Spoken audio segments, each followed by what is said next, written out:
it later. I set the wrong date. Here's my elite. Okay.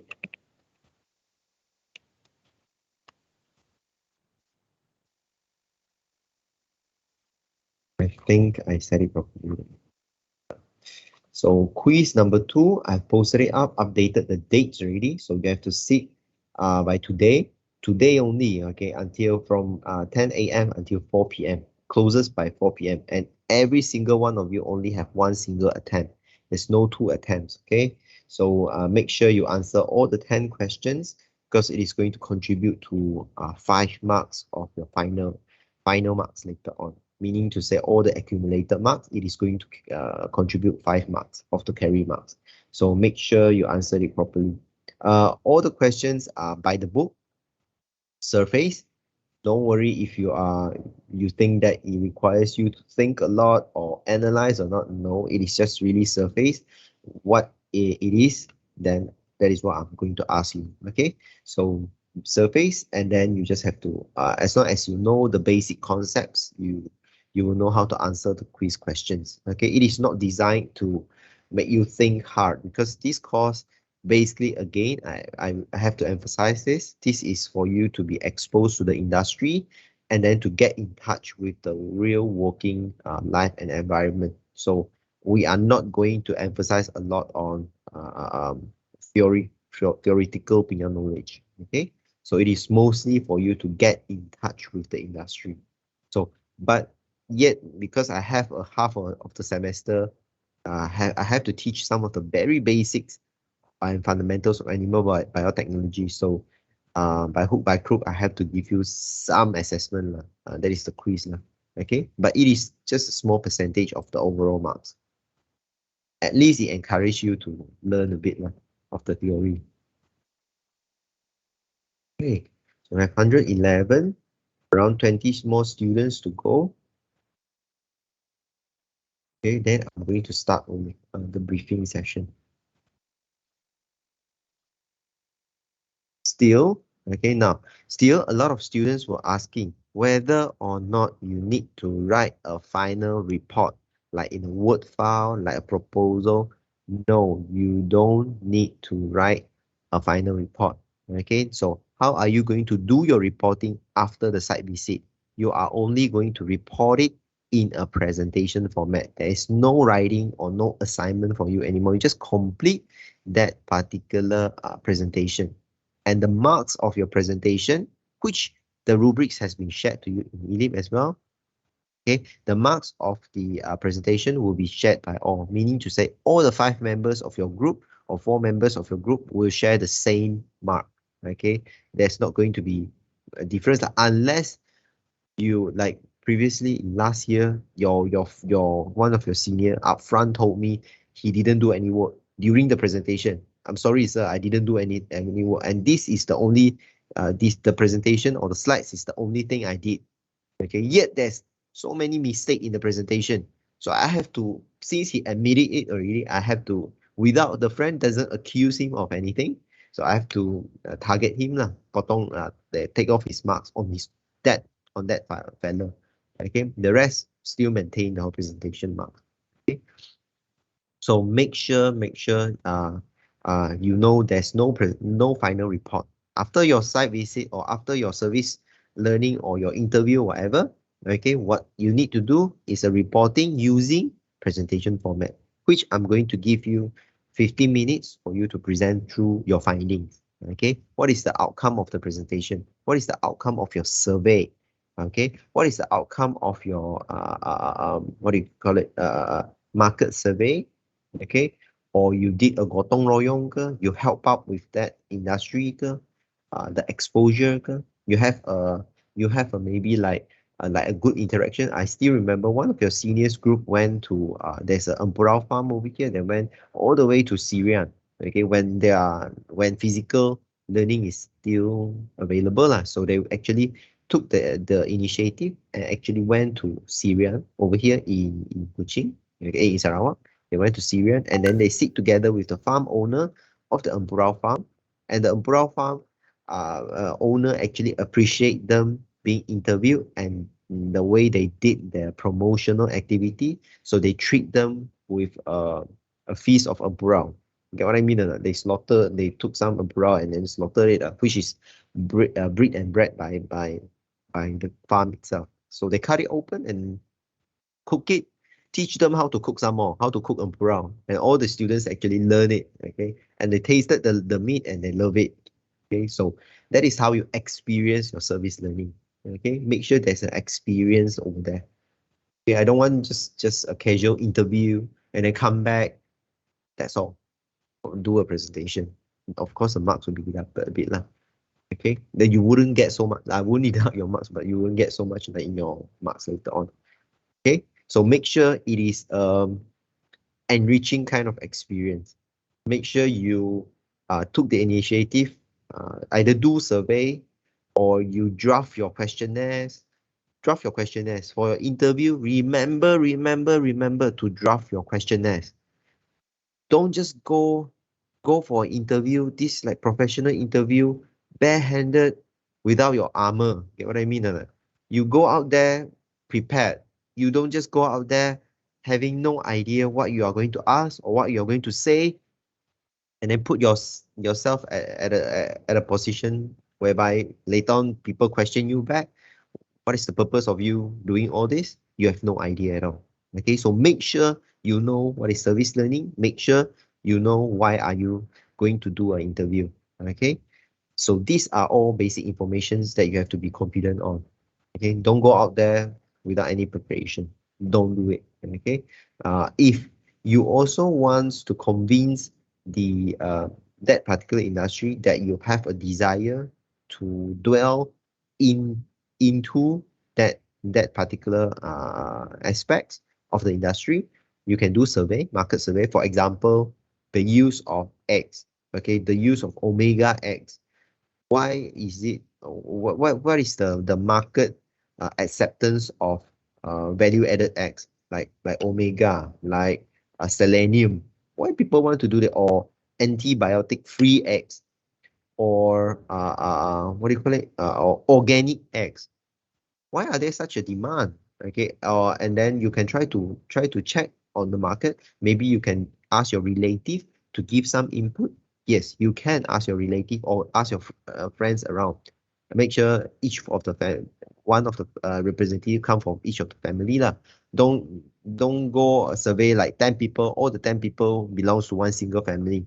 Then that survey is totally biased already because they are all consuming the same thing.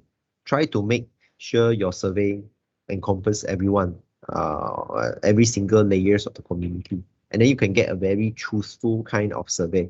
And this particular input that you got, you can actually bring it to the owner of that industry and then tell, hey, according to our survey on blah blah blah blah blah, out of 100 person that you have interviewed, 50% actually agreed that they desire for added value, value added X.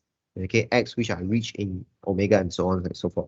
Okay, and how about your position on that? Are you guys working on some value added X like organic X, or how do you actually target certain substances into the X that is rich in omega or rich in other types of lipids or other type of nutrients, which is beneficial? So you can ask them this kind of question based on your survey, based on your knowledge. Get what I mean? Or not? Don't just go out there without any preparation. You try to convince people you are professional. You know what you are doing. Get it? Any question? Don't just say. Yeah, yeah. Yep, can.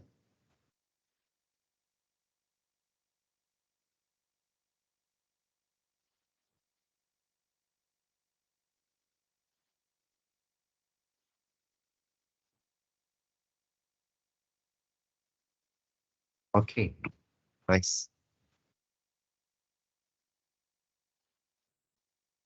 Mm. Okay, okay, okay.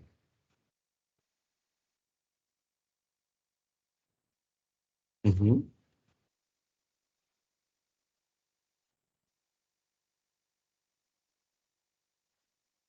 Okay, like what I said just now, you can do a market survey. Survey what are the different types of medicines or antibiotics used for the chicken.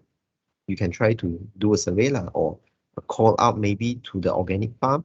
If you have that desire, you can actually not much of different brands of eggs in the market. You can go either to you if you are in Semenanjung right now. I believe there's a lot of farms. You just go to Tesco ke, Jasco ke, Aeon ke. Is there some more Jasco? I don't think there's Jasco anymore. Right? Aeon ke, or you go to Maidin ke. You just look for the brand, or that, and then you call up the customer service. Ask them. I recently purchased some products from you guys. Okay, may I may I know what are the types of antibiotics that is being used by your farm for the chicken? Just ask them frankly. Okay, sometimes these are just like you when you complain about your Maggi noodles, whereby you purchase Maggi noodles from the from supermarket or Tesco, and then you found that there's no MSG inside there, no packet punya perisa dalam situ. Okay, and then you notice apa benda ni? This is quality control. This is really bad. So I'm going to call up the customer service. You can do something like that, Abraham. You just call them up. I want to know further because it states that it is organic eggs or conventional bred eggs. So what sort of antibiotics that is being used by your or on the chicken, okay? Or what sort of additive that will use? What sort of feed materials that will use on the or on that particular on the farm? You can just frankly ask them. Get what I mean? Just don't just call one single brand. Of course, you have to accumulate a lot of information in order for you to come up with your due diligence. You know all this information once you have gathered when you go for your interview or when you go for your service learning, at least you have these kind of questions for you to ask them. You know what I mean? Now, other things apart from that, you can do market survey as well, or besides calling the customer service, you can also, what do you call it? Now, if you are going to call the customer service, don't tell I'm a student of Unima, so I'm doing a survey, blah blah blah. I think the customer service definitely will.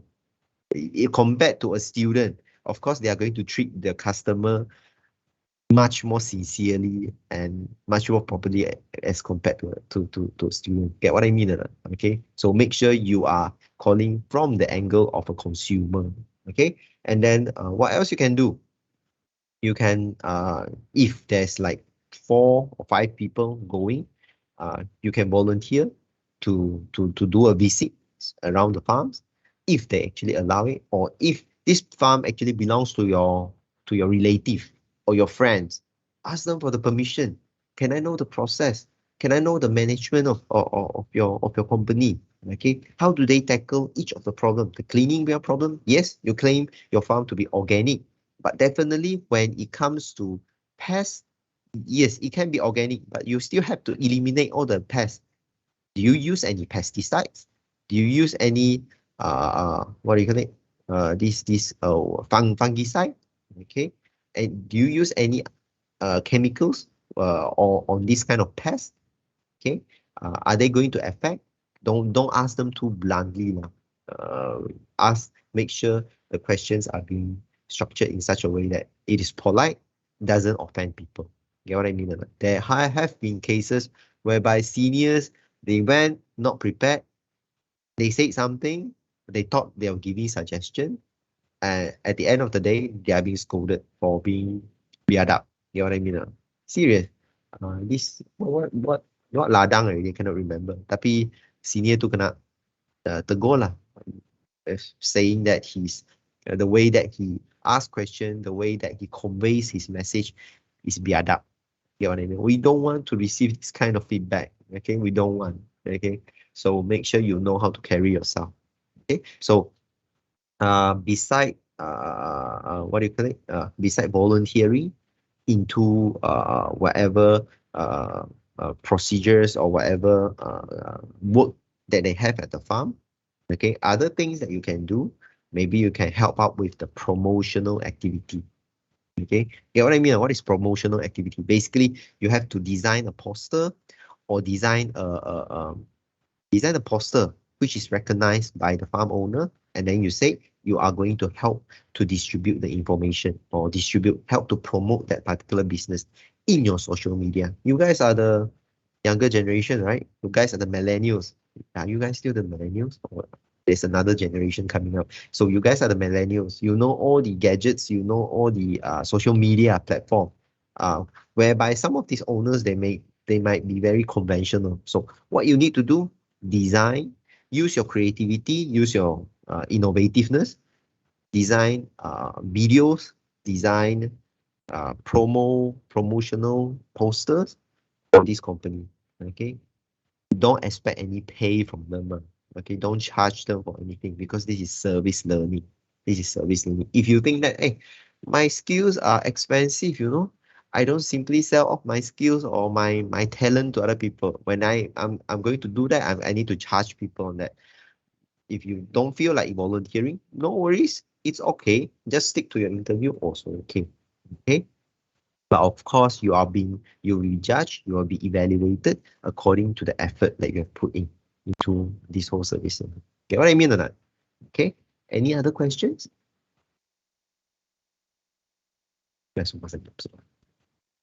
Okay. Any other questions? Now, so how about the process? A lot of people have been asking, am I supposed to write the proposal or am I supposed to do the visit first? Remember, you always come up with a proposal first. Okay, now someone says that, hey, what if I wrote a proposal and I don't conduct or I don't execute that particular proposal? No worries, I'm not going to penalize on that proposal. When I access that particular proposal, it will be an independent proposal. I'm not going to say, hey, this fella proposed to go to lobster air tawar punya farm, this crayfish punya farm. Yet at the end of the day, they went to a cattle farm. Hey, it's not relevant. I'm going to cut off the marks. No, don't worry about that. Whatever you do, the proposal, whatever literature you found online, or whatever market survey you have done, whatever approach that you have done, you can present it inside the proposal. No worries. Whatever questions or questionnaires that you drafted first, you can put it into the proposal. The questionnaires for your interview that you want to put in, you can put in. Okay, or those questions, what are the different approaches that you are going to use for during this whole service learning that you want to put in. Okay, also you want to talk about inside your proposal, you want to talk about introduction to the poultry industry. Okay, that is maybe the first section. We talk about poultry industry. By 1957, once we have achieved independence, okay, what is the scenario at that time for the poultry industry? Is it at ground zero, or most of the farms are all just private owned village type of businesses, whereby maybe your grandparents actually went to buy eggs from orang kampung instead of this commercialized punya farm. Okay, so you can talk about that and how has it risen to today's punya stature? How has it achieved today's punya level? Do you remember in our first week of our lesson, we have talked about the current scenario of our poultry farm. Our poultry currently are producing eggs, 100+% of eggs, meaning to say we have achieved self-sufficiency in our eggs production, and then we are actually selling it to our neighboring country like Singapore, like Thailand. We are selling it to them. Okay, so we are exporting our eggs to other people. Okay, how do we manage to achieve such a sufficiency at our current level? Talk about it. Talk about the historical perspective of it. And then you can talk about the feed material. And then the next section, probably you want to emphasize, like Abraham, he says that he's going to work on the medicine, the preservative, the antibiotics, or the vaccine for the chickens. You can just put it in. Okay, you talk about the use of vaccine. Has the veterinary over these years, because there's this Department of Veterinary over our country, sometimes it is under Ministry of Agriculture, sometimes it is being treated independently. And the largest, most well-known veterinary laboratory in Malaysia is in Perak. If not mistaken, it's in Perak. Okay, you can go, those in Perak, you can go Google on it. Okay, they have the most advanced biosafety level 1, if not mistaken. Okay, the highest level lah. Level 4 or level 1. I cannot remember already what is the level. Okay, but yeah, they have the most advanced one. If there's any viruses outbreak like rabies, like the avian flu, uh, the samples that has been retrieved from Sarawak or any other states will be delivered to Perak. Okay, for them to process in this veterinary lab. Okay, but of course, because due to the sensitivity of most of the information, they are not allowed. There's no visit allowed. But you can do your internship over there if you guys are interested to go all the way to Perak. For those at Perak, of course, you can just do your internship over there next time lah. But yeah, where am I reading? So yeah, terlampau banyak kelentong. Okay, so yeah, you can talk about the medicine, blah blah blah. How has veterinary actually developed to help in the prospect of poultry farming, and then you can go further, talk about that particular company that you want to visit. Up to this point, I believe you guys have the prospect company you want to, because this is week 4 already. You definitely have name for your group. So if you are going to QL X or livestock punya poultry farm, so you have to talk about this QL. Just go online, Google about it. Who is the is it a public listed company? Public listed company maksudnya dia punya saham listed dalam KLSE or not? Is it a public listed or is it a private owned company? Some are like private owned atau under nama keluarga dia. Okay, that those are private owned. They are not. So what is the difference between these two? One has to provide financial statement each year. They have to declare what is their revenue, what is their loss every single year to the whole public. Okay, because they are public listed, so everyone can know about their standings, their revenue, their losses, and blah blah blah. Okay, private listed, most of the time they don't disclose their earnings or blah blah blah. But unless it is such a big company, they have to release eventually. Now, yeah, that's about it. So you have to talk about that particular company. How has the operation? Is that particular company, this QL being a company, do they only sell eggs? Do they sell nuggets as well, processed food? Or do they sell hot dogs? Or do they sell any other stuff? Okay, do they sell any feed material? Talk about it. What is the business model? You can talk about it. Okay, so the minimum for your proposal, is it 10 pages or 20 pages? I forgot what I wrote in Elite already, so make sure you wrote. And the next section will be the approach. What are you going to do? Are you going to do a survey? Or are you going to do a promotional activity? Or are you going to do an interview? So all these are your approach. Okay, we have to talk about it. And then the last part, your conclusion, or the whatever your questionnaires for your survey, your questionnaires for your interview, you put it inside. Okay, show me you have efforts in writing your proposal. Get it? Do I make myself clear? Okay, so after you have your proposal ready, only then by the 7th or the 8th week, because by the 8th week, we are not going to have our classes anymore. So you have plenty of free times on the Friday morning, from Friday morning all the way until Friday evening. So you have all your free time. Make sure you schedule yourself for the site visit. Don't go last minute, or don't approach the farm on the 7th week. Starting from week number 5 or week number 4. This week, you can start to call them already. If they refuse, it's okay. Your proposal still can stay. If you still want to, you are still interested in poultry farm, it's okay. Just write all the things about the poultry farm. But after you have called, hey, poultry farm reject lah, macam mana? So if you still want to insist on poultry farm, can. If you still feel like I don't feel like want to go poultry farm, or everyone rejects me, better go to a cattle farm. Is it easier?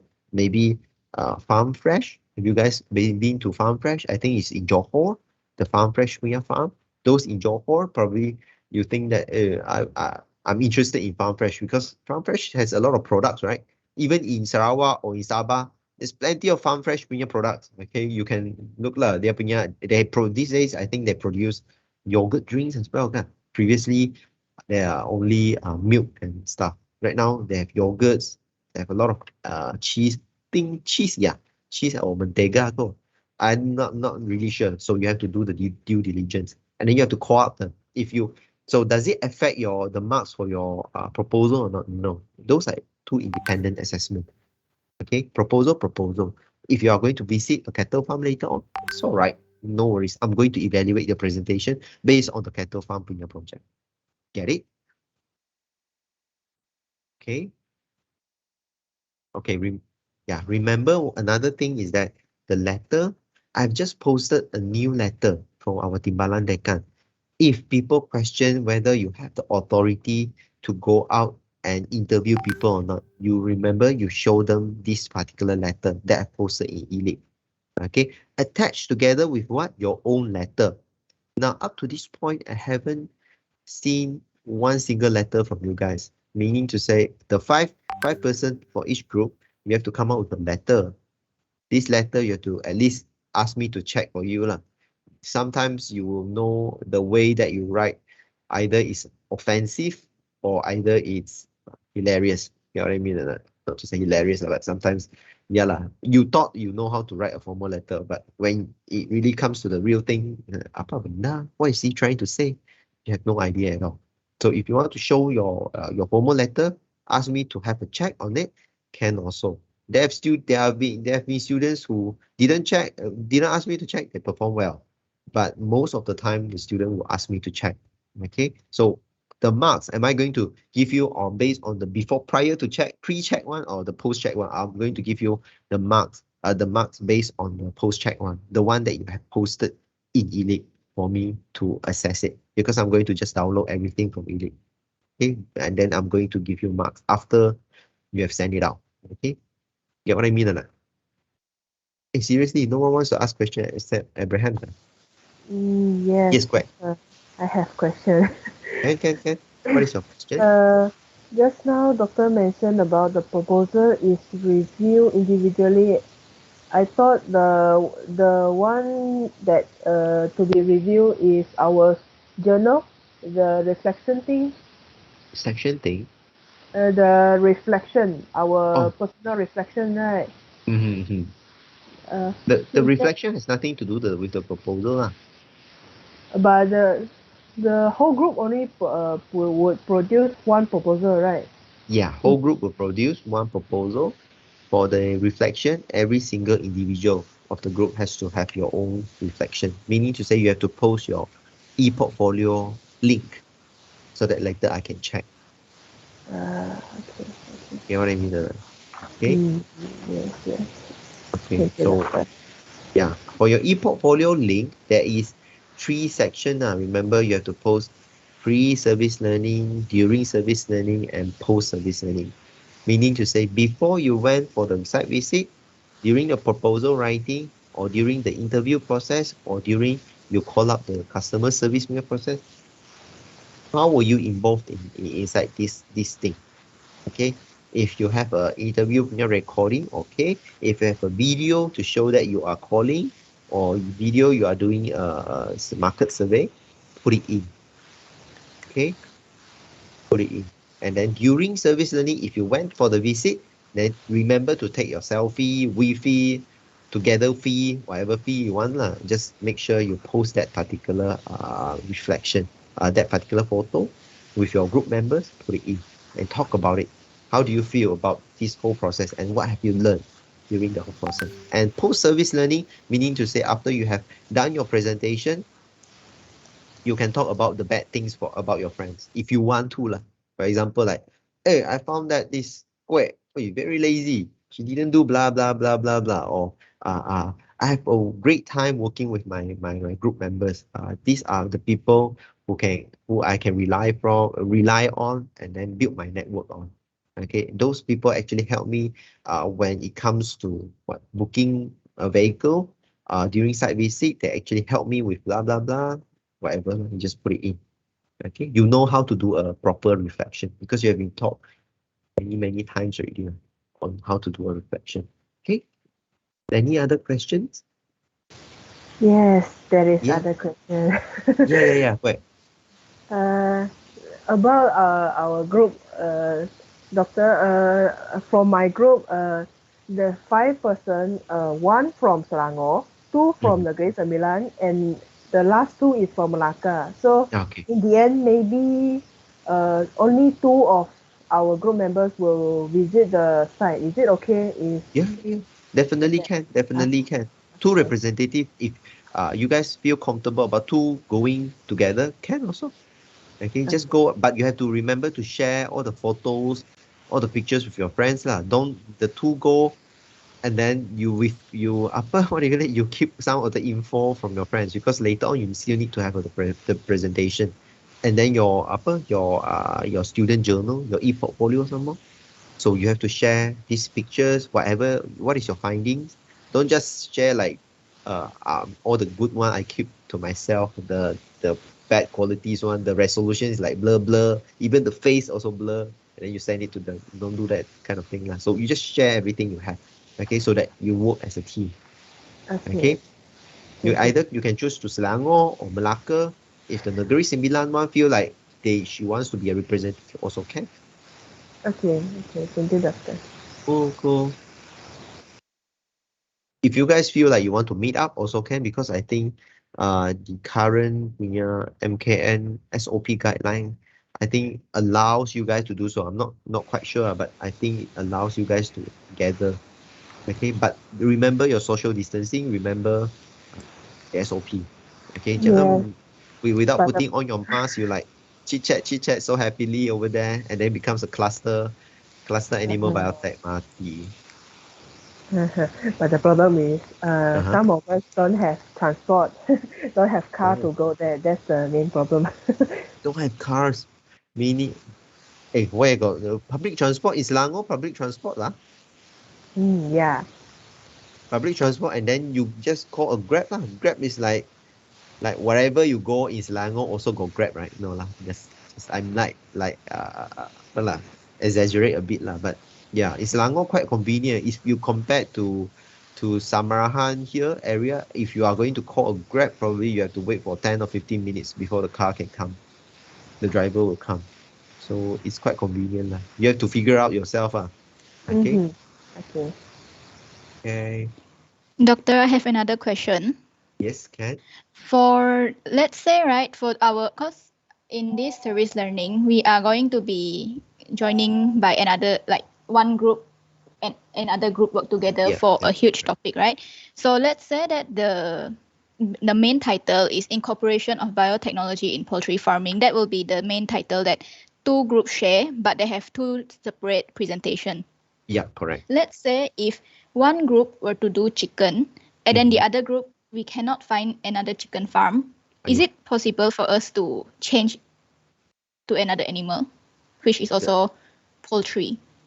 Can also, or the other way is to focus because you went for the same poultry farm. If you want to go to the same poultry farm, the other one, since they cannot find already, they want to go to the same farm. So maybe they want to focus on another products of that particular farm.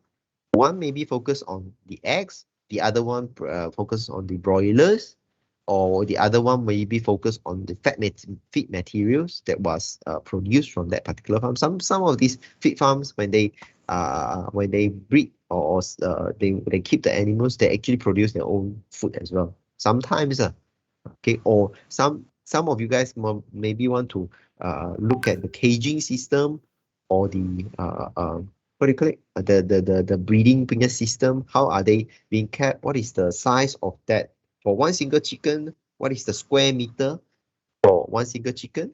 Okay, for those egg producing chicken, what is that? How much is that? For normally for broilers, how much is that? You can try to do a comparison. Or if you want to maybe one single group go to a real poultry farm, the other one goes to a conventional one. Okay, conventional meaning to say you can visit a kampong, that and then of course the chicken has to be like 20 or 30 chicken over there lah. Don't like 2, 3 chicken and then you call it a conventional farm. It doesn't really that one. Like, it doesn't make sense because they are not mass producing. Okay, the comparison is not equal.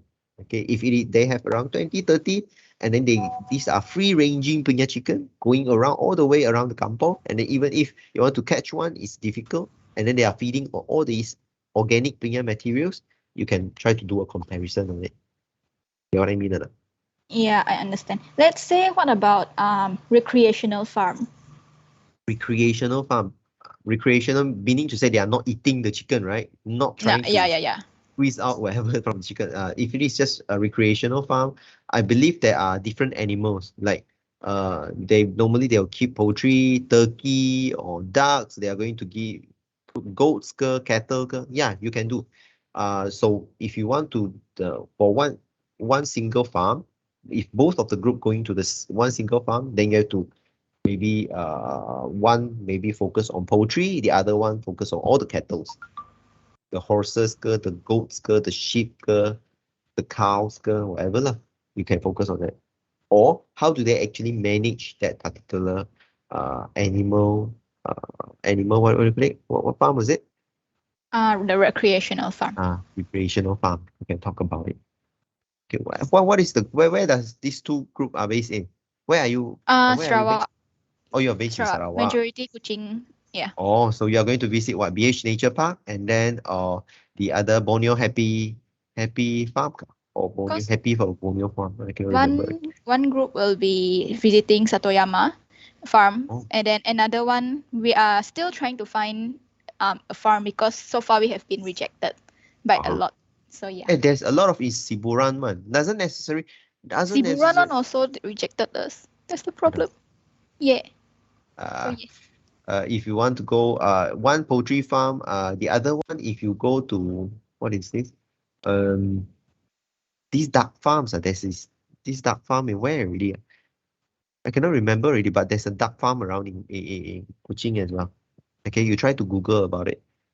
There's a duck farm that you can actually went to. Doesn't necessarily if poultry, then you do a poultry punya. If you can focus on the chicken or the ducks or the geese if you want to. Okay, so just the equivalence lah. All right. So let's say if that main topic is shared between the two groups, but they don't particularly share the same animal, it's fine. Fine. Okay. Can. Thank you, Doctor. Okay. Any other questions? Doctor? Yeah. Yes. May I ask for the proposal? Because we have two group, A group and B group combine and do the service learning, right? So do we need two proposal or just one for two group? One for two groups? No, you have to have a different proposal, different writing styles. Even the title, if you want, you have to change it a bit lah. Don't like copy paste punya this title macam ni A B C D, then the other group also A B C D. At least you change a bit the title, but the meaning should be the same. Okay, so about the proposal, so can we get like a sample or reference or rubric to refer? Rubrics about the proposal. Did I post any guideline on the proposal writing?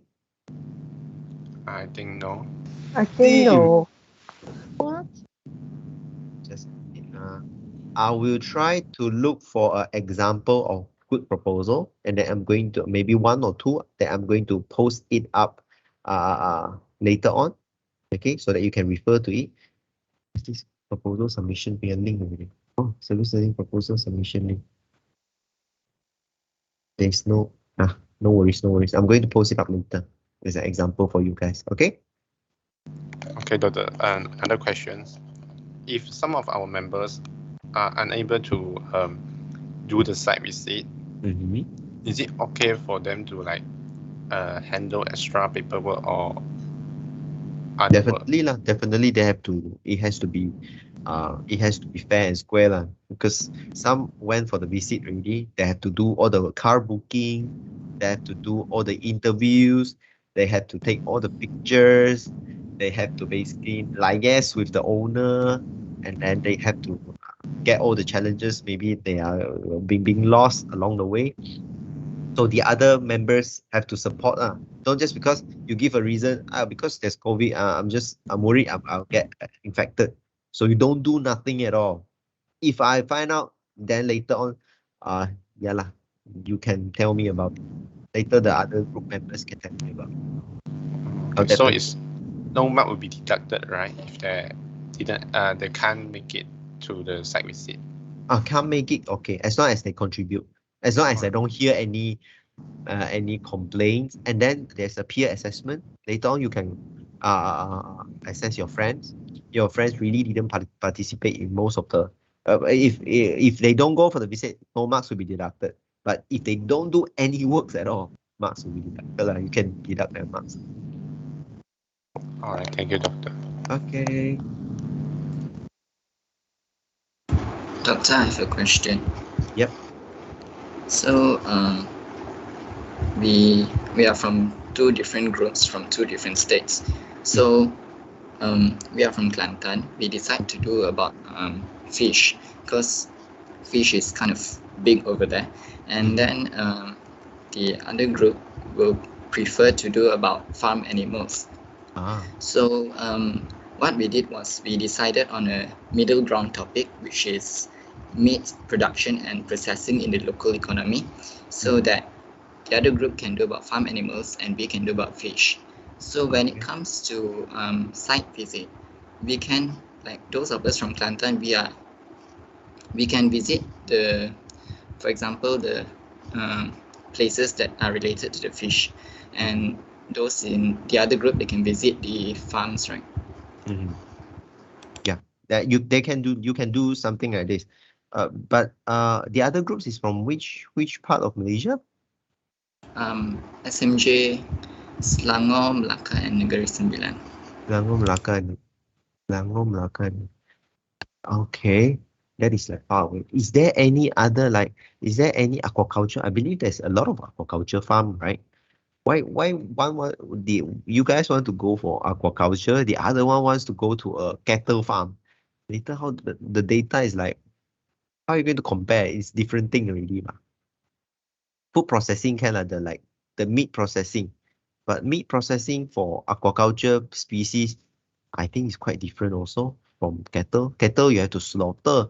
Fish we don't slaughter unless until the point that you want to put it into a processor. Some of the small fishes we don't process. We don't even want to cut it open. Just put everything inside and then turn it into fish ball, or just remove the bones off. But for cattle, it's totally different. You have to slaughter, and the slaughter machine is very complicated. You have to basically use a big machine to restrain the animal, cut it, okay, slaughter it, let all the blood flow out, and then turn it over and hang it up.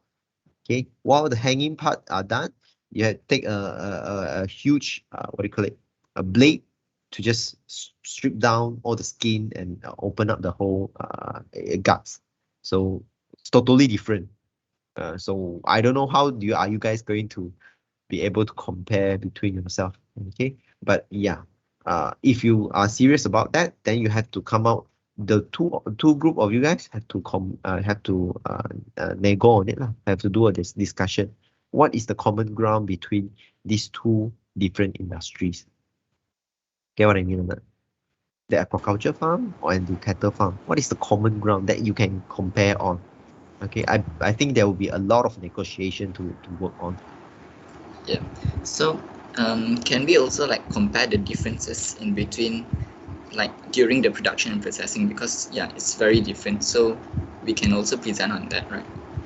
Can but I would appreciate if it is possible, you instead of presentation later on, try to compare it together with the other group because in your presentation you have to relate it to the other group as well, the findings. Okay, try to complement each other. Take the data and then present it. Do a comparison. So this is aquaculture punya product processing. This is cattle punya product processing. So this is how it actually looks like. Just talk about it. Okay. Okay. Thanks, Doctor. Okay, cool. If there's no more, almost 1 hour already. Doctor. Yes. One last question. So we are from Perak and Penang. So majority of our member is from Perak, which means we decided to do, one group in Penang, they were going to do their site visit in Penang, and there's another group in Perak, we're going to do in Perak. So because in the Penang group, there is some Perak member, is it okay for them to join us in site visit? Or they have to follow the Penang group? Visit Not necessarily. If they want to follow, can just follow lah. Can. I think since the MKN, the SOP has been loosened already, you can just cross over, no worries one. You can just cross over. Can. As long as it doesn't violate any SOP lah. And then I think there's no limitation to how many person in the car already, right? Is there any limitation? Just don't go out and then you get caught by the police and you ask me to pay for the saman for you. I'm not going to pay it for you. Okay. Okay. So make sure you are safe, and then you keep yourself protected. Remember to protect yourself. Okay, that's the most important part. All right, thank you, Doctor. Okay. Doctor? Okay. Yeah. One last question. Who am I talking to? Sarah. Sarah. Okay. Yes, Sarah. So our group title is Chicken Breeding Methods Coping with High Demand, right? So we are aiming for chicken, obviously. And then we have tried to reach out to 2 farms so far, one in Miri and one in Bintulu. Both of them rejected us. So you know that in Bintulu and Miri, there's not much farm around, you know. Okay, understood. They rejected us because with the reason of COVID. So we are wondering if yes. What if you want to try out aquaculture farm? Aquaculture farm. Or food processing company if they allow you? Or what do you call it? This belacang punya farm, belacang punya apa? Making punya factory pun boleh. Or you want to go for a keropok punya process manufacturing company also can. Keropok, either keropok udang ke atau keropok ikan lah. I don't think there's any vegetarian keropok around here.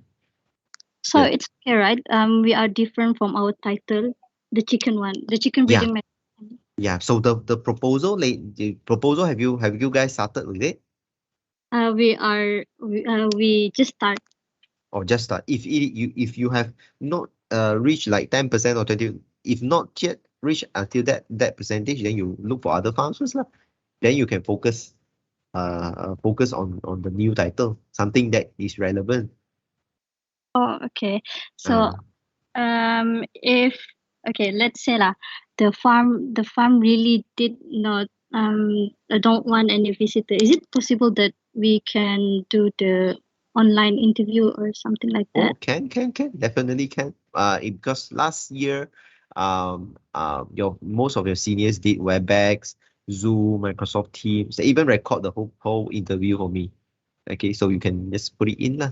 But of course, during the execution, the presentation, you have to tell me whether or not there's any other extra activity lah. For example, because they did an online interview, so they did a market survey, they do promotional activity, they did what do you call it?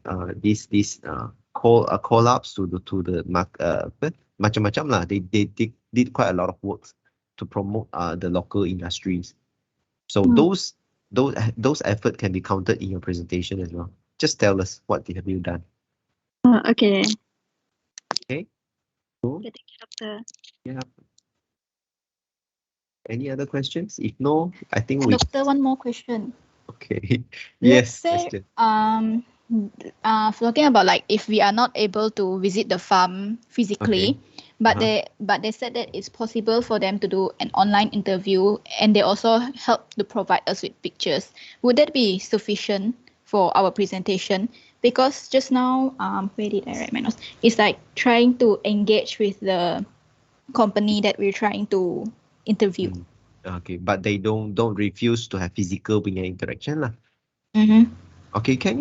You just if they are going to provide you with the pictures, they are going to provide you with some critical info. Those, of course, you have to ask questions or do an online interview. Make sure they actually provide you with critical information. Don't just information that you can provide from their corporate website. this about punya button as their website. You just click on the about button and then all the information came out. So you just copy paste from there. Yeah lah, really your effort. Okay, during the interview, and then are you going to do any promotional activity as well, which you are going to execute, and then you're going to tell us during your presentation, and then your market survey, blah blah blah. All right. And maybe the price comparison as well. Some people want to do price comparison pun ada. For example, like if you went to the poultry punya farm, what is the eggs punya price for value added one, with no value added ones, with selenium added, with blah blah organic eggs, with ayam kampung eggs. You can tell us about the price also. All right. Okay, thank you, Doctor. Pictures. Okay. Doctor, I have another question. Okay. Geraldine. Okay. Yeah. May I know for our student journal, right? Do we need to add the proposal and presentation or letters like that together into the student journal?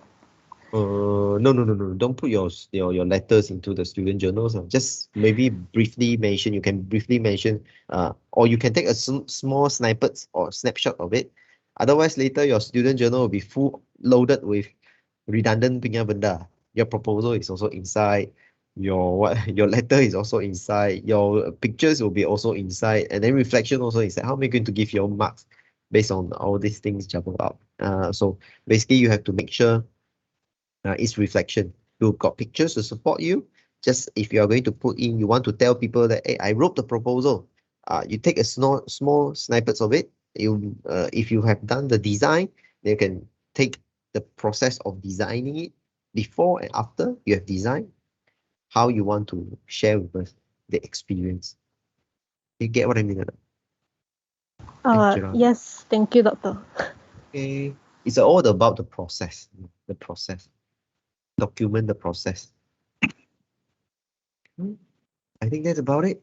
Okay, let's. Okay, yes. No worries. No worries. No worries.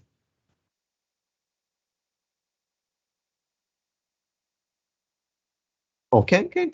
So the last time, this best group was because they actually did a Gantt chart. They actually distribute the task. Who is in charge of what? Who is in charge of coming out with the questionnaires? And from question number 1 until number 10, 5 questions came from who. The other 5 came from who. They actually put all this inside their proposal, which I think, yeah, it's a good effort. It's a good effort.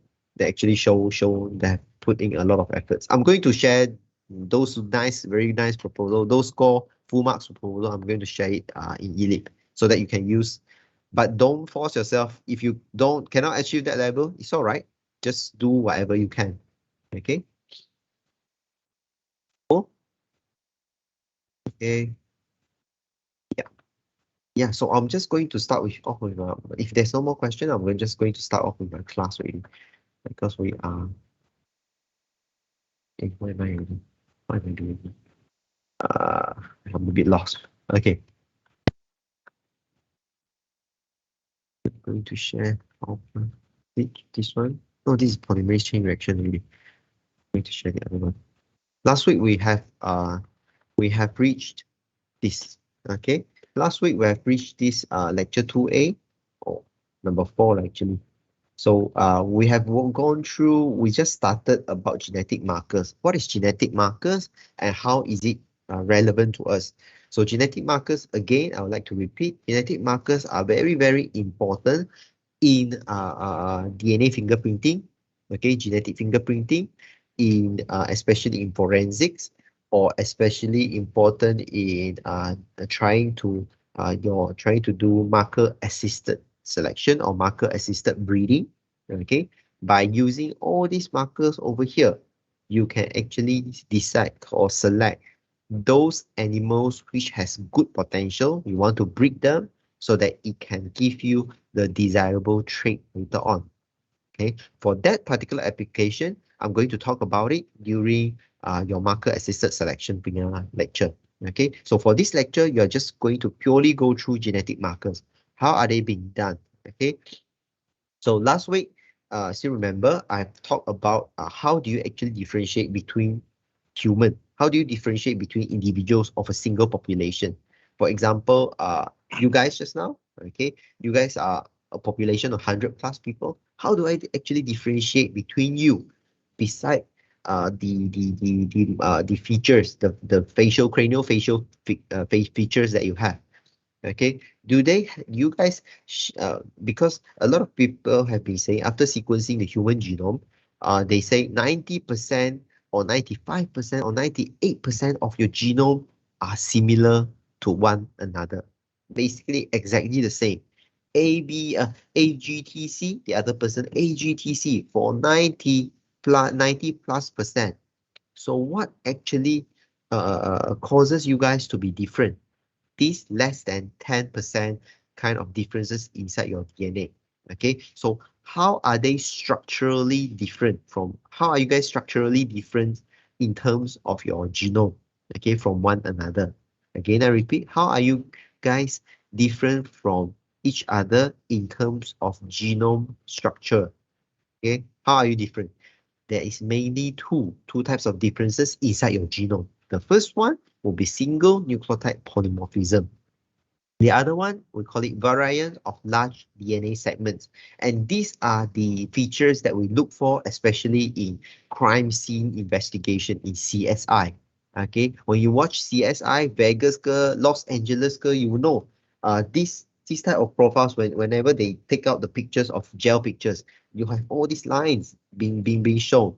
Okay, you know they are trying to detect single nucleotide polymorphism and variant number of large DNA segments. Okay, now there is so before that we just go, so what are the two differences about? Okay, first of all, okay, single nucleotide polymorphism are in a stretch of DNA,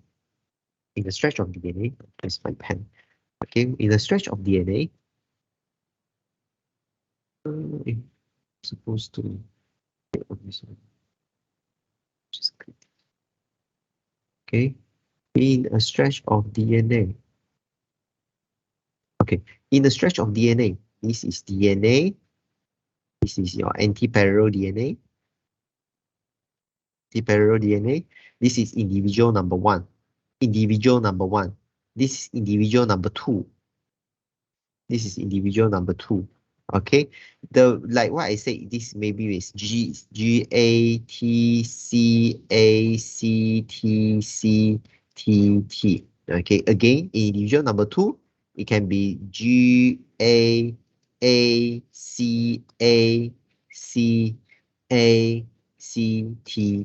So you can basically you can notice that this nucleotide number three and what the nucleotide number 4, 5, number of 5, this one 6, what is it? This one, okay, is different, correct or not? Okay, this nucleotide and this nucleotide are different. From T, it is being changed to A. Okay, this is what we call as single nucleotide polymorphism. Okay, now whether or not the changes over here, it is going to cause a gene function changes. Regardless, we don't want to know about it because we are trying to look at the physical features of the DNA only. Get what I mean or not? So this is what we call as single nucleotide polymorphism. It can also be GAA. This C can also be a A, maybe. From a C, it becomes an A. So these, although two nucleotides are together, we still consider them as single nucleotide polymorphism. This is one nucleotide polymorphism. This is another nucleotide polymorphism. These are nucleotide polymorphism. How about this? VNTR. VNTR. Variable number of tandem repeats. Over here, you can see this over here. This is one single homologous chromosome. This is another homologous chromosome. Homologous chromosome over here meaning to say in a single individual, this is individual number one. This is individual number one. This is individual number two. Let's say lah, okay, this is individual number two, although this is crossing over. Now, in individual number one, this is like these two are going to be couple, are going to be husband and wife, okay? And this chromosome over here, where did she get it from? The paternal origin. This chromosome, the maternal origin. Meaning to say, if these two are your parents, this is your mom, this is your dad, this is your maternal punya granddad. Okay, this is your maternal punya grandmother. Okay, what I mean now? Okay, ibu kepada ibu lah, dan bapa kepada ibu juga. Okay, this is bapa kepada ibu, this is ibu kepada ibu. Okay, meaning to say that is your grandma, this is your grandpa on your mom's side. And this is your dad. Your dad got the first chromosome from where? The paternal, the dad, meaning to say your father's father, your grandfather, your paternal grandfather. Okay, this one, oh, the mom. Okay, this is the paternal grandmother, the paternal grandmother, your father's mother. Okay, so because we know that why is it structured like this?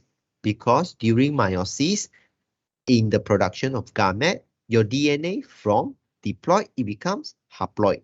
Okay, and haploid gamete, when they actually combine together, it produces your mother or your father, okay, in a diploid punya organism or diploid organism. One, this is your granddad from your maternal side gives a sperm. Your mother, your grandma from your maternal side gives an egg, so it is going to produce your mom. Okay, a diploid organism. This one as well, your father. Okay, so both the chromosome, we call them the homologous chromosome. The homologous chromosome, because we know our genome, there's 2 copies of chromosomes. Okay, chromosome 1, there's 2 copies. Chromosome 2, 2 copies as well. Okay, over here just now, we are only looking at one of the chromosome. We haven't considered the other homologous chromosome. Okay, here we are looking at the homologous chromosome, these two. Okay, so these 2 homologous chromosome, you later on can inherit from your mom or your dad either this chromosome or this chromosome. But remember one thing, from your dad or mom, before they actually goes, they can produce their eggs or sperm, these are going to cross over. The homologous chromosomes is going to cross over. So there's going to be a variation later on in you and your siblings punya genetic architecture. Get what I mean or not? Am I confusing you guys? Getting more and more complicated, but it's all right. You can just listen back to the recording later on. Okay, so the combination of you, make sure that in this homologous recombination and independent assortment, all this process has to follow your Mendelian 1 and Mendelian 2. Law number 1 and number 2. What are those? No, there's 3. Okay, first of all, we call it the law of dominance and recessive. Okay, so there's dominance, there's recessive. And law number 2, independent assortment. Okay, the third one, random segregation, meaning to say independent assortment, meaning to say these 2 homologous chromosomes, they are going to cross over to give you a variation between the siblings. And also, again, these are going to be separated. After they have crossed over, they are going to separate independently. Meaning to say one is going to go into one gamete, the other is going to go into another gamete. So that's why you are different from your siblings. This crossover, make sure that there is no one of you which is absolutely similar to your dad or 100% similar to your mom. There's no such person. Okay, you are different from your mom and dad, and then you are different from your sibling. Okay, so now what is VNTR? Let's go back to this. Okay, so this VNTR over here, meaning to say if this is a repetitive unit, let's say, for example, this one box, green box over here, it stands for ACT. Okay, this ACT repeated 2 times in your mom's, in your dad. Okay, in your mom, no, in your dad punya other homologous chromosome, it is being repeated 1 time, 2 times, 3 times, 4 times, 5 times, 6 times, 7 times, 8 times. Okay, 8 times. So one chromosome is 2 times, the other, the homologous chromosome, 8 times. These are going to cross over, but not much of changes. So, but we can actually trace back these kind of changes later on. So you're going to produce progeny, maybe your brothers, your sisters, blah, blah, blah. And they are going to inherit this type of repetitive unit from either from the mom or from the dad. But no matter how, we can actually trace it back. to the dad or mom. Okay, so what are the techniques that is being used to trace back these kind of differences? First of all, remember this, we have restriction, fragment, length, polymorphism. What is restriction, fragment, length, polymorphism? By using restriction enzyme, we do random cuts on your genome. For example, I'm going to, if this is two individuals, these are two individuals, restriction again. Now, over here, RFLP, AFLP, RAPD, these three techniques over here are being used, mainly used to recognize single nucleotide polymorphism. Again, I repeat, okay, RFLP, AFLP, RAPD, restriction fragment length polymorphism, amplified fragment length polymorphism, or random amplification of polymorphic DNA. These three techniques over here mainly used to detect single nucleotide polymorphism.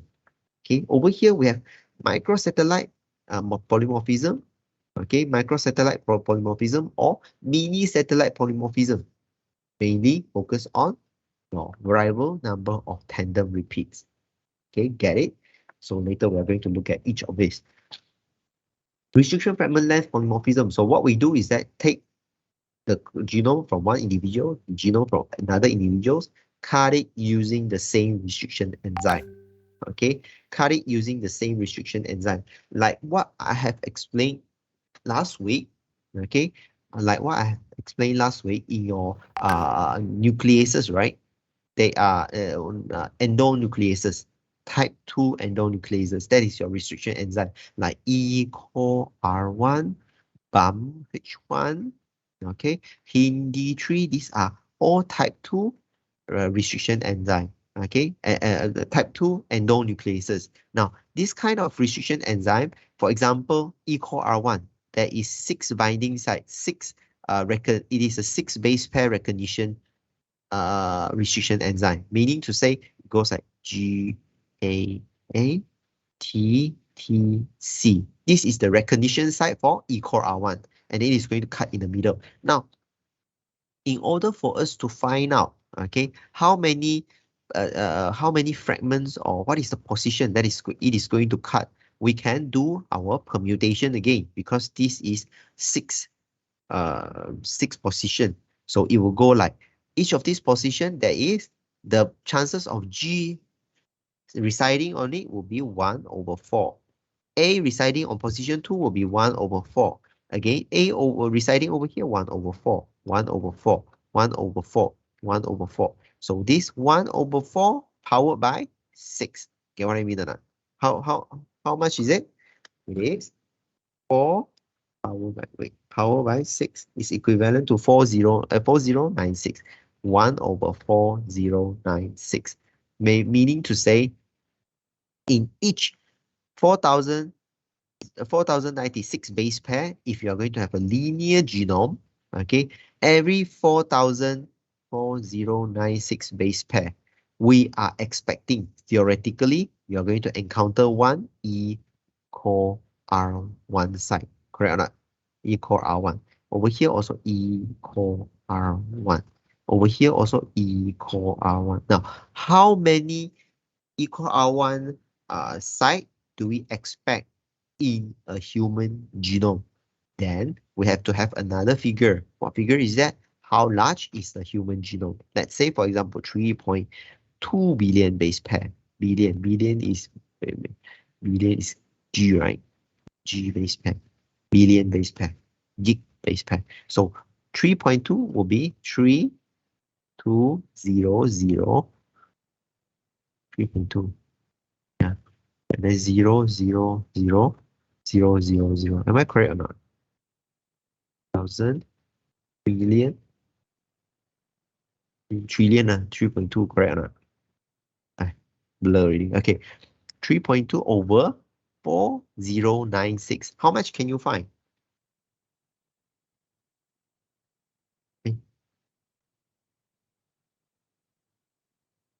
Okay. 0.6. Is it 781,250? Did I click too many below?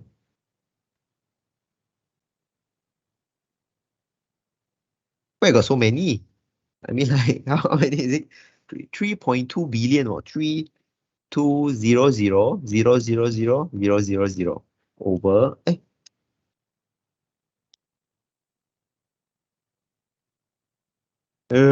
suka hati 0980 yeah. Okay, so it is 700. How much? How much is it?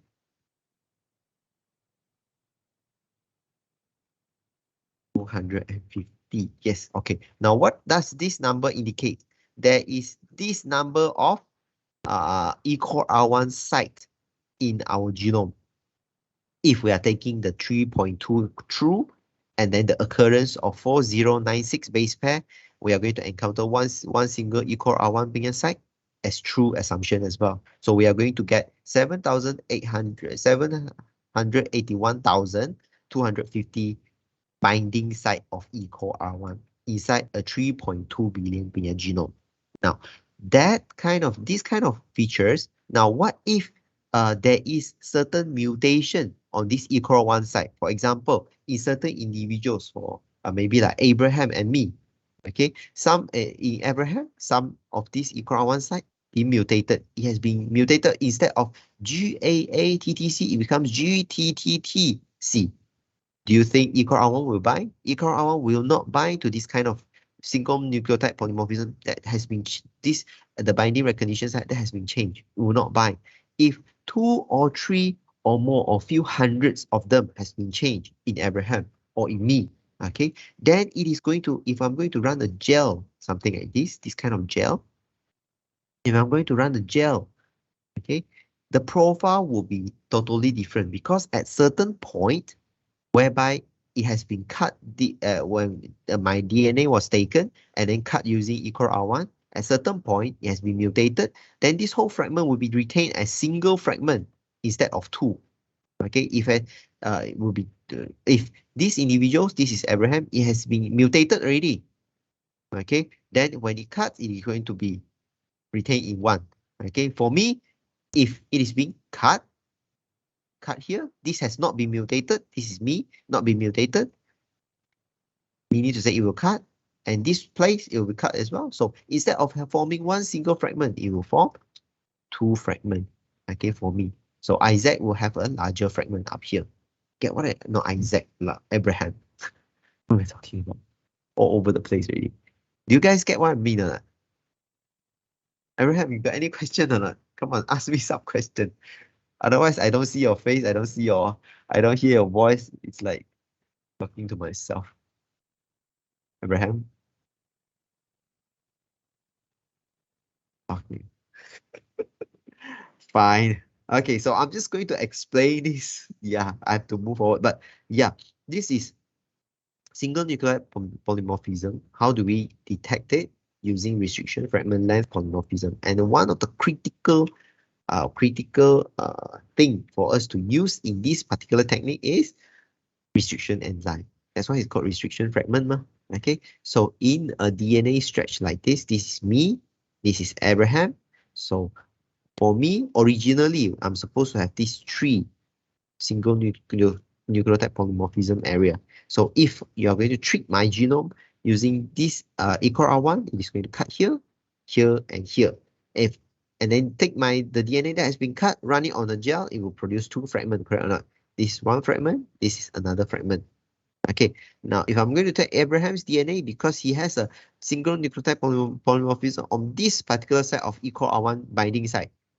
So instead of cutting here, here, and here, it becomes here and this side only. Okay, and then if we are going to run a gel, it is going to produce one single fragment for Abraham. Okay, of course, the detection later on, we can use probe over here to detect it, which will give us whether or not it is a single size like this, or say two bands or a single band. Okay, so this is restriction fragment length polymorphism. Okay, now the principle lies in the comparison of profiles of cleavage by RE following the existence of a polymorphism in the sequence of DNA molecules in relation to another. Okay, mutation appearing on the DNA sequence recognized by RE cause different length of restriction fragment, like what I say. Okay, because of the mutation appearing on DNA sequence, the site recognition by your restriction enzyme becomes different. Okay, some can recognize, some cannot. That's why different people have different profile pigment length. Okay, this is number one, restriction fragment length polymorphism. Now we are going to move forward to random amplification of polymorphic DNA, or RAPD. Now RAPD, okay, much more simpler. Just now, in restriction fragment length polymorphism, we have to use probe to detect. After you have digested using restriction enzyme, we are going to use probe to detect whether or not the band has been formed. Now, the theory behind this detection, we call it Sheldon blotting. Using probe to detect the fragment, we call it Sheldon blotting. Probably you will learn it in your recombinant DNA lesson or other lessons as well. So over here, now, instead in RAPD, instead of using probe, we are using PCR. Okay, we are using PCR, meaning to say for this particular technique, it is much more convenient and much more rapid. Okay, much more faster because it's using PCR. So in RAPD, it uses a single type of primer, usually around 10 base pair, and not a pair of different primer. Okay, not different primer. If the two neighboring primers are in correct position, the proper orientation and not too far from each other, the PCR will generate a product. Okay, I'm going to explain on it later on. Produces various size due to the random binding of genomic DNA. Reproducibility of result is important. Thus, sample preparation and PCR cycle must be optimized. Now, I'm going to go into the explanation of RAPD. Again, RAPD, over here, the critical one, usually 10 base pair. Okay, so why do we, this has to do with your PCR. Later on, the next lesson, we are going to talk about PCR, but I'm going to talk about this primer first. It is a 10 base pair primer. For a PCR to happen, we have to have a double-stranded DNA, right? Okay, if you can still remember in PCR, it is the first cycle will be, the first step will be denaturation. Double-stranded will become single-stranded. Single-stranded. Have you guys heard about PCR before or not? Learn about PCR. Yes. Learn about PCR for STP. Okay. Okay, no worries. I'm going to teach you late in next lesson, in next lecture. So over here, in order for PCR to happen, you have to have, let's say this is 5' end, 3' end, 3' end. This is 5' end. Now in PCR, for PCR to happen, you have to have a primer which binds to here. You know, keep it bind to here, because DNA is always synthesized from 5' to 3', and the template will be read from 3' to 5'. So this is the direction of PCR. So over here, the critical part is that you have to have a primer.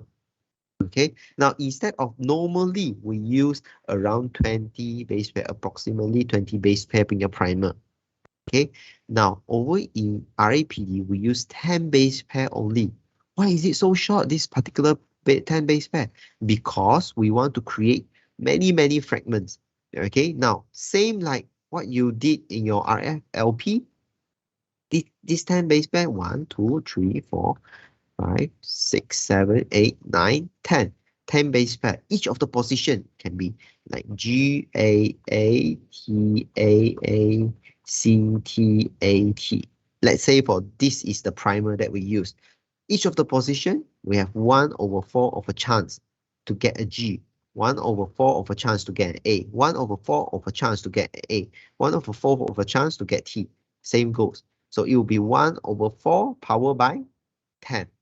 Okay, if 4 powered by 10 is equivalent to 1,000,004, it will be 1/1,048,576. Okay, this is the position. This is the number. In theory, we are going to get this binding, this kind of binding site in a genome. Okay, every 1,000,000 base pair apart. 1048,576. 1048,576. Every 1,448,576 apart, you are going to encounter one time. So if you have a genome of 3.2 billion base pair, how many times of occurrence of this primer is going to be? So you can divide 3, 2, 0, 0, 0, 0, 0, 0, 0, 0 over the answer. It will be 3051 times. Approximately 3051 times of binding site, meaning to say using this particular primer, it is going to bind to your 3.2 billion base pair of genome 3051 times. Okay, so if you're going to put it on a piece of gel, it is going to create a profile. This is your profile. Okay, okay. Now what if this particular, do we expect every single individual to have 3051 occurrence of this particular primer? No. Why? Because due to the single nucleotide polymorphism just now, some people punya binding site, which is supposed to be GAAT, probably this site has been mutated. Or this site has been mutated. Or this site has been mutated. So due to this kind of mutation, it actually reduce the occurrence of 3051 times of an individual. Maybe some got more side of due to this, because of course you can argue due to mutation this side can be gone, but of course in other sites due to mutation this kind of binding site can be gained as well. So it can be up or down for these 3051 times. Okay, so this occurrence will generate different profile for every single individual. This individual 1, this individual 2, this individual number 3. So different profile. This is using PCR approach to detect single nucleotide polymorphism. Get what I mean? Okay, if you want to know more about the techniques, you have to what do you call it? You can listen to podcast or any documentary in your YouTube, or you can read your textbook. Those who want to get maybe a genetic books from me can. That day I cannot remember who actually asked for the gene cloning book from me. I actually sent the soft copy to them. If you are interested into knowing more of these techniques, do tell me so. I'm going to send. Of course, I'm not supposed to encourage this because this is kind of like a piracy. But yeah, since you guys cannot get the book online, you can ask me for help, okay? This is recording already. So I don't want to tell you that you can get the Pareto books from me. Okay. Okay. So yep. So this is limitation of RAPD. Now RAPD, if you compare it to restriction fragment length polymorphism, although RFLP just now using restriction enzyme, it is very tedious. You have to cut and then you have to use probe. You have to do Sheldon blotting to get the bands out. But this is much more reproducible. RFLP is much more reproducible compared to RAPD. RAPD, although it is quick, rapid, simple, within a day you can complete it, but the reproducibility is bad. Why? Because you are using PCR. PCR is just too sensitive. You can create a single change or slight change in the binding temperature or the annealing temperature. Remember, there's 3 steps in your PCR. There are denaturation, annealing, and extension. So the annealing part, whereby your primer, this particular primer, anneals to your DNA sample. Due to this sensitivity, if you are going to give a single degree Celsius or 0.5 degrees Celsius changes, or you run it in different machines, the bands that is going to be produced will be different. Okay, it will be very different from one individual to the other. So we have a problem of reproducibility using RAPD. Okay, using RAPD. Now, just a minute, because Dr. Alexon is calling me. Just a minute.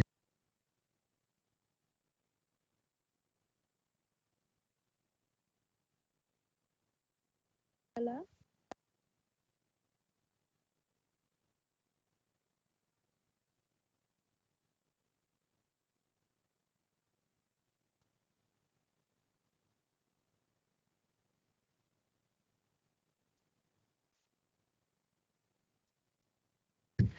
So sorry. Okay, so this amplified fragment length polymorphism basically combines both techniques, whereby using the restriction digestion of RFLP combined with the PCR approach of detection of RAPD. So they combine these two. These two techniques, these particular techniques is called amplified fragment length polymorphism, or AFLP.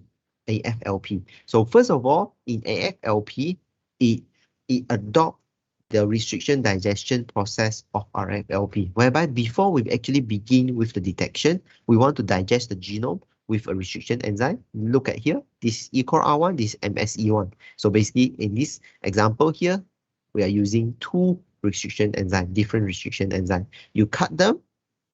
Once you have cut them, okay, then you have to put in adapter ligation.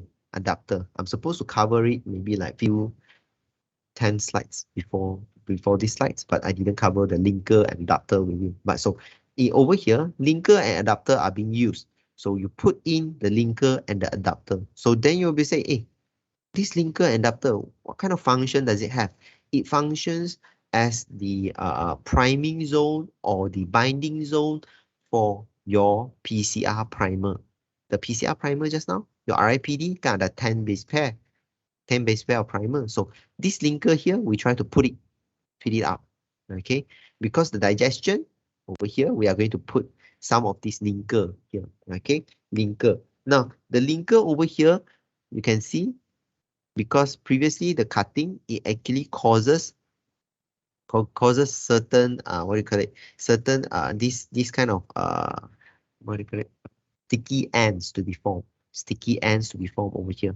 Okay, these sticky ends, some of these sticky ends are complementary to our adapter. So adapter are simply designed by catering to these sticky ends over here. And the sticky ends actually also harbors what? Harbors the binding site, partial harbor the binding site of your PCR primer. So that later on, when the PCR actually goes on, this can serve as a priming site for your primer. Okay, the adapter itself can serve as a priming site.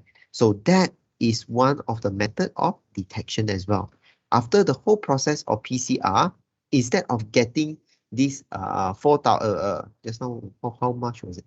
Like 3,000 plus binding site, you can get much lesser binding site, and the binding will be much more specific due to the first of all cutting using specific restriction enzyme.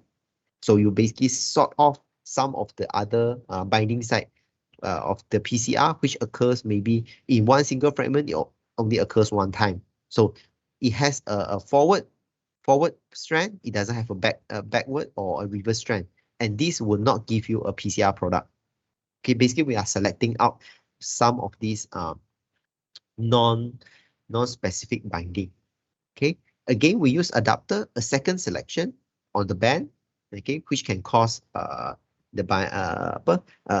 specific formation or specific patterns to be formed on your gel later on. So this is amplified fragment length polymorphism.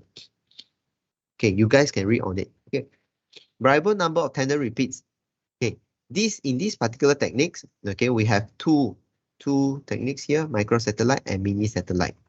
Okay, microsatellite, basically what is microsatellite? There's a definition over here. So this mini satellite. Mini satellite is basically a section between 10 to 60 base pair. It has to be 10 to 60 base pair. So the repetitive unit itself is like 10, A, G, T, C, blah, blah, blah, blah. Bracket over here. Bracket and repeated maybe like 10 times to 100 times.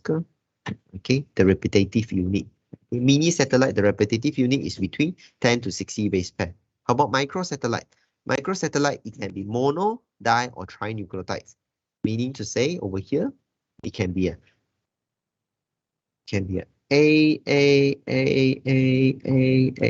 keep repeating itself. For how many times? It can be repeated for 9 times, 10 times, 20 times. Okay, so repeated so many times. Okay, so these are the two different types of variable number of tandem repeats. Okay, so how do we actually detect them?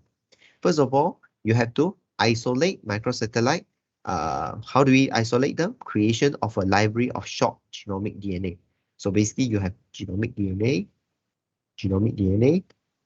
You have to create a library, meaning to say you use restriction enzyme, cut them, fracture them, so that later on you can put them inside cloning vector. Show this cloning vector, and then you put it into bacteria. Then you are going to create library of short genomic DNA fragment.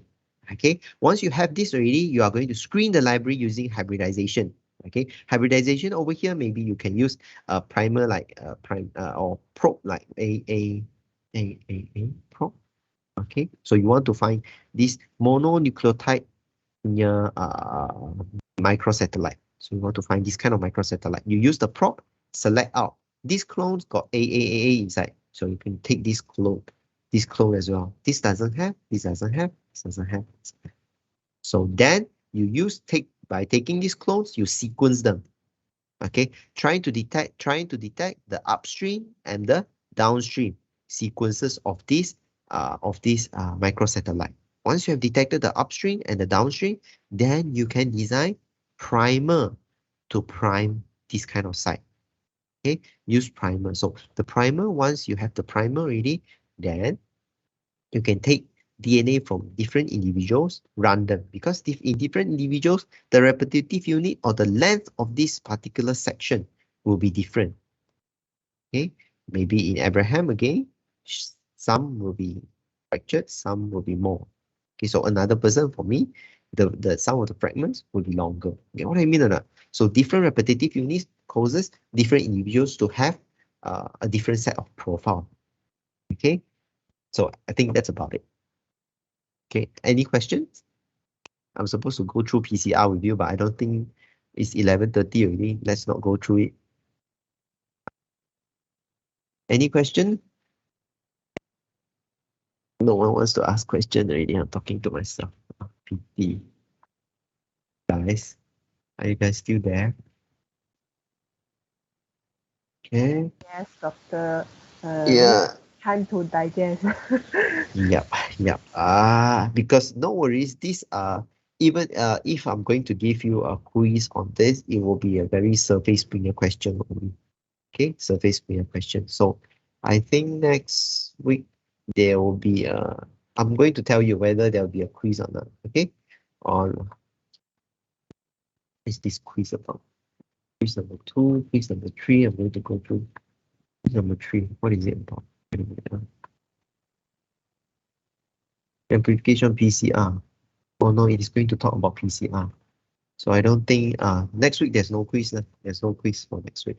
I need to cover PCR with you first.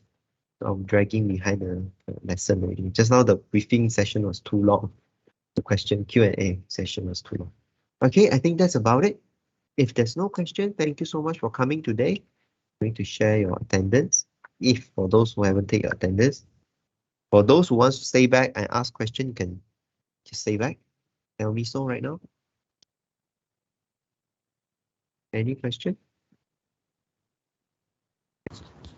Doctor. Yeah. So the quiz would be 10 questions for 10 minutes, right? Yep, correct. So it will be open since just now, 10 o'clock until 4 p.m. later. Okay, thank you. Yep. Actually, the class is not really too long. Just 30 plus minutes, 40 minutes like that. The rest are all Q&A.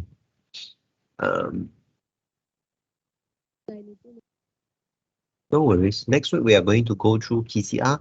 First of all, you have to read through your PCR lecture first. What is real-time PCR? Because real-time PCR these days are so popular, is being used to detect COVID, and it is considered as one of the most reliable method for the detection. Why is it so? Okay, we are going to explain it next week. And then there's also RT-PCR, reverse transcription PCR. And then there's also colony PCR. There's also nested PCR. There's also, what else? Plenty long chain PCR. Yeah, there's plenty of different varieties. Doctor? Yes. I have a question. Yang the markers kan, do they really have specific bases where they do their stuff and everything? Do their stuff? I mean, Specific like the function of the markers tu kan? function of Like- marker.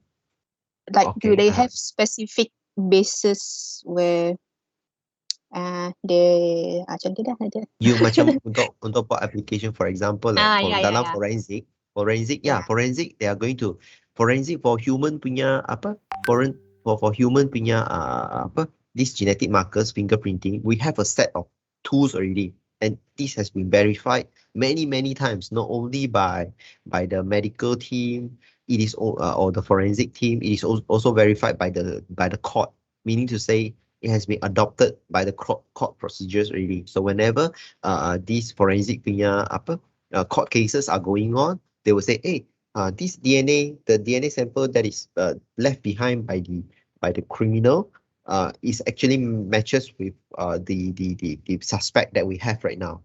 Okay, so they can argue with it. But of course, because if you watch CSI for a long time already, if a method or a tool has not been verified enough, or it has not been published, or it has not been verified well enough, there is always room for argument by the defendant. Maksudnya, the defending punya counsel or defending punya the lawyer, they can always argue, hey, your techniques that is used by the forensic or Jabatan Kimia, over here, the forensic are being conducted by Jabatan Kimia. In Malaysia lah, I mean, the police, I'm not sure whether the police has a forensic lab. Definitely they have a forensic lab, but not sure whether they run the PCR or not, or fingerprinting on their own. Because what I heard is that most of this PCR, most of this fingerprinting are being conducted by the Jabatan Kimia Malaysia. Meaning to say, over here, there are some people that I know in Jabatan Kimia who actually conduct all this forensic. Okay, you can actually go to Balai Police for your internship as well. Sometimes they are going to assign you that or bring you. Last time, one of your seniors actually went to Balai Police for their internship, and they bring them to this criminal or this CSI punya investigation. Meaning to say, but he cannot touch anything because he's not qualified. It has to be a verified punya forensic team, CSI team. Only then you can approach, collect these samples. So, but when you go back to the lab, you can see them. They will do it professionally. And they use this set of genetic markers, RFLP or IPD or FLP. They do have the fingerprinting techniques. Okay, and for AFL, this mini satellite, micro satellite, they are being adopted as well. Okay, not necessarily the adoption or the application has to be limited to human. It can be used in animals as well. Animals, you can try to determine the progeny or the hereditary percentage from their parental, which of this parent inherit give this particular trait. All this can be done, okay, using genetic markers. That's why I want to cover genetic markers for you. It is not only for genetic fingerprinting.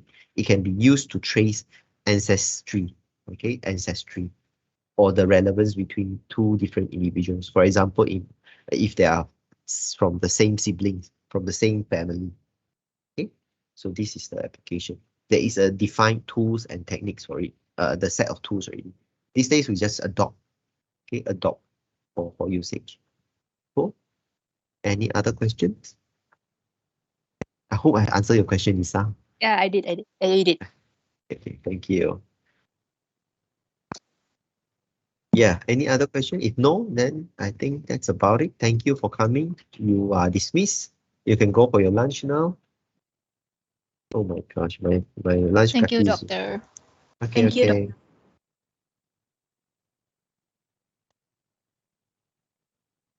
Okay, bye. Thank you, thank you. Thank you, See you doctor. guys. Thank you, doctor. Thank you, Thank you, thank you. doctor.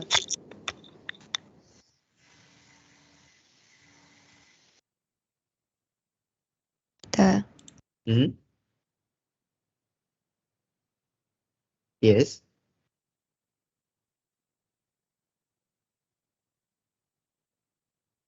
Yeah. I think you muted yourself, is it?